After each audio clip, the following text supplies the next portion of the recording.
building that actually didn't change. Right. So if you get a chance to walk through this building, it's remarkable. So,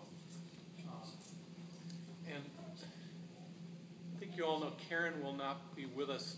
Karen's daughter's graduating from high school, and she'll be starting at St. Olaf this fall, which should make all of you feel really young.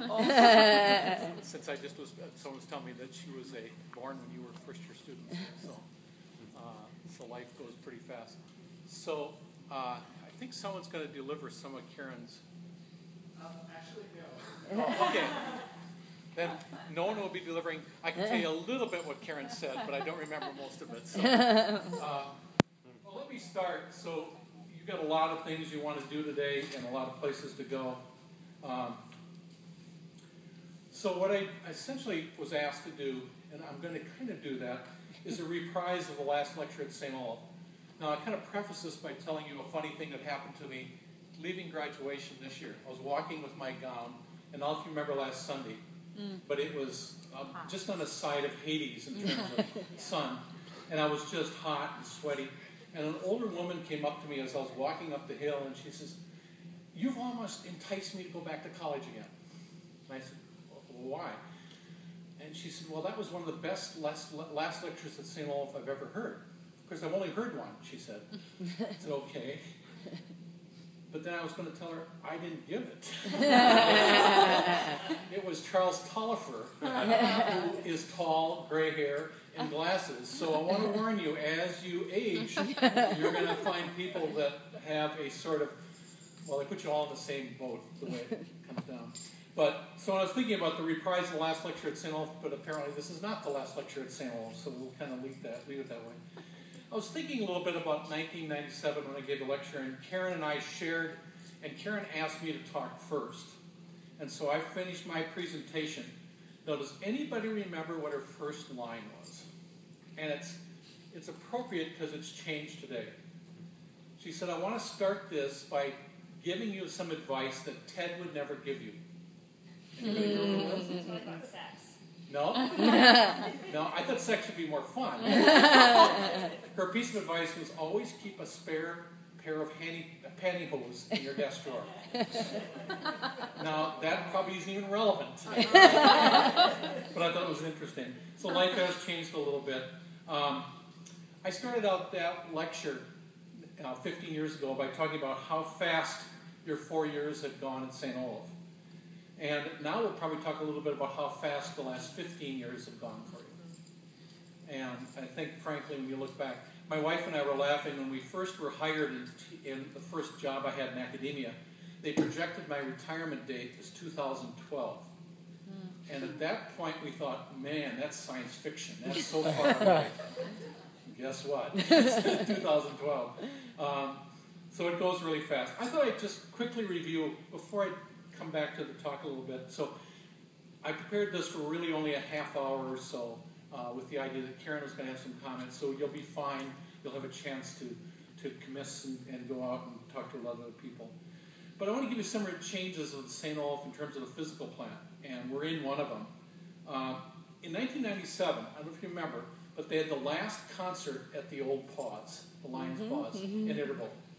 Now, I don't know if you followed the whole Iterborough event, but we went through quite a few lawsuits and all sorts of changes before they could tear down this wonderful building that was not inhabitable by anybody alive anymore other than the pigeons that lived at the top. And I remember the day that the lawsuit was settled, or at least thrown out. Mark Edwards was president, and within an hour of the lawsuit, he had already tore down part of Iterborough. He had the caterpillars waiting. He did not want to take any chances with the law and what was happening. Now it's Buntrack Commons. Iterborough is just a memory. By the way, the cupola that was on the top of Iterborough is still here.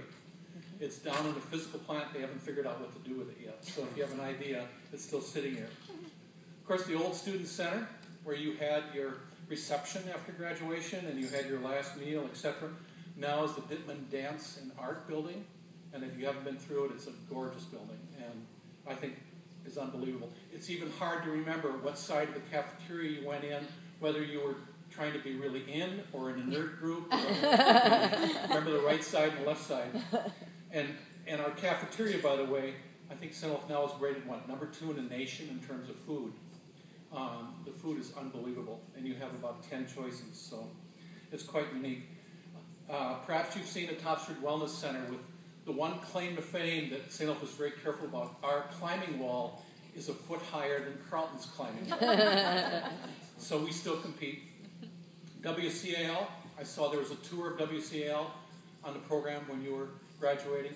It's now gone, totally gone. And that's a sad, something we mourn a little bit.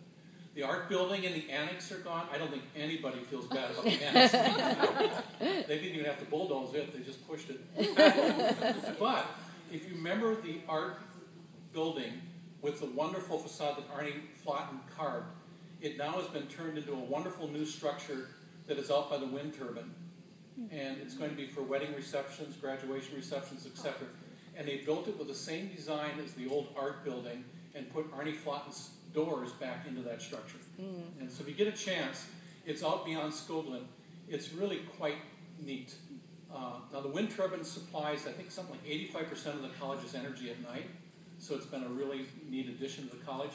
I have this vision. What they should do is take a big fake electrical cord and go from the wind turbine to this new Arnie Flotten building. But anyway, they're not going to do that. A couple other changes. Obviously, when the art building was taken down and the annex, the science building was built. I must admit that being in the science building has been one of the joys of my life. It's the most unbelievable building I've ever been in. I can't tell you one thing wrong with it at this point, and I've been in there for several years, which is really quite unique. It's a very interesting building, and it's built in such a way that it's still shorter than Old Main, and it's not meant to stick out, and yet it's a very large building. It's caused us problems. We're attracting more and more science-related students. And I don't know if you've been warned, but St. Olaf next year, we're shooting for a class of 700 and have 900 students that have accepted. And so we expect a melt to get it down to maybe 830, but that's still going to be 100 and some students more than we expected. So it'll be an interesting year. That's why I'm going to be off campus. I'll talk about that later. Christensen, which used to have practice rooms right next to this building. You need to walk through it, I guess, this way. It is gorgeous. It's now the math building, totally. The top 2 floors, it has a loft for students to study. It's a very attractive building.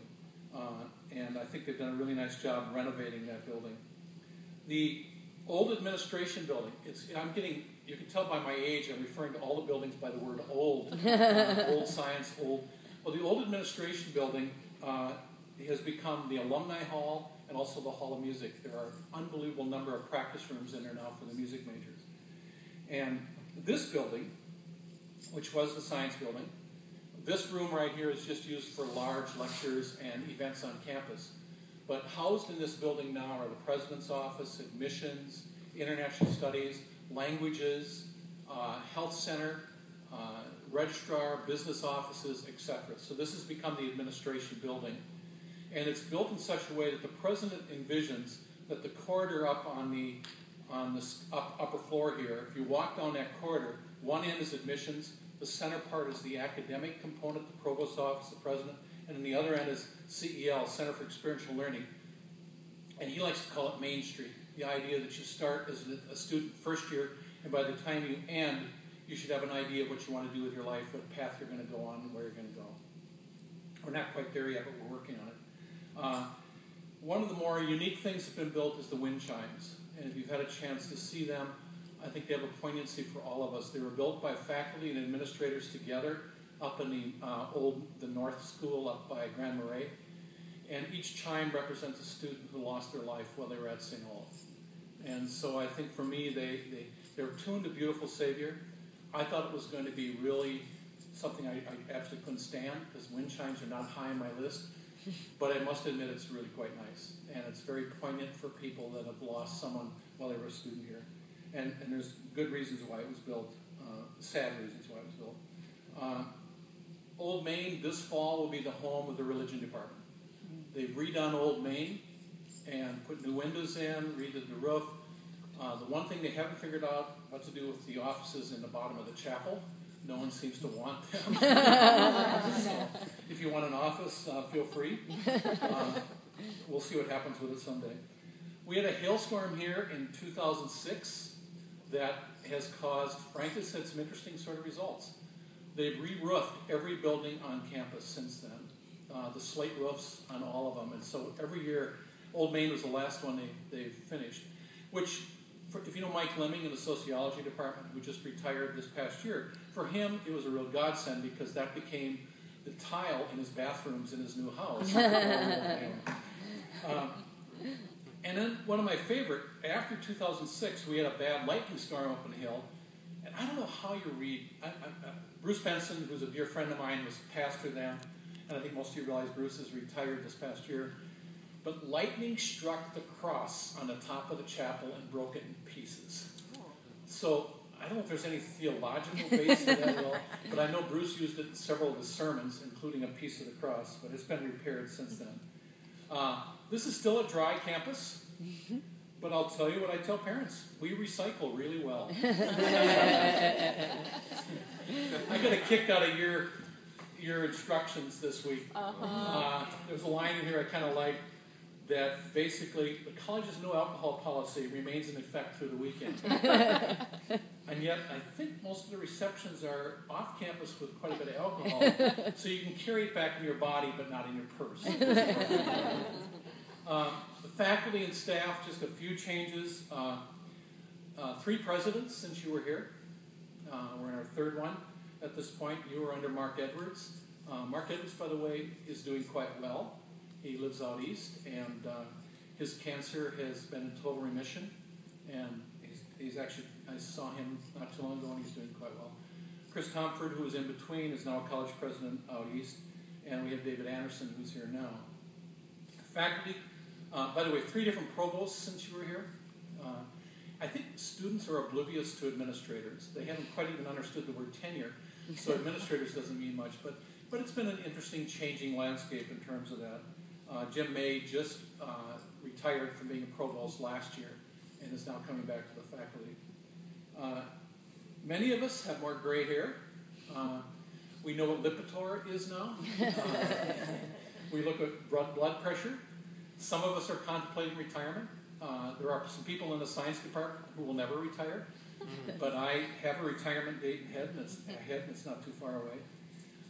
But I need to tell you that, frankly, as a faculty, I'm so impressed with the people we've hired. There's a vitality and a sort of continuance of dedication to students that I feel good about in terms of people coming into this institution. We have lost some giants. We've had some faculty members who have just recently passed away that are not replaceable. I think, frankly, that there are many, many people we've had that you just simply cannot replace. You can have different people, but you don't replace them. And I think that's been a tough thing to handle.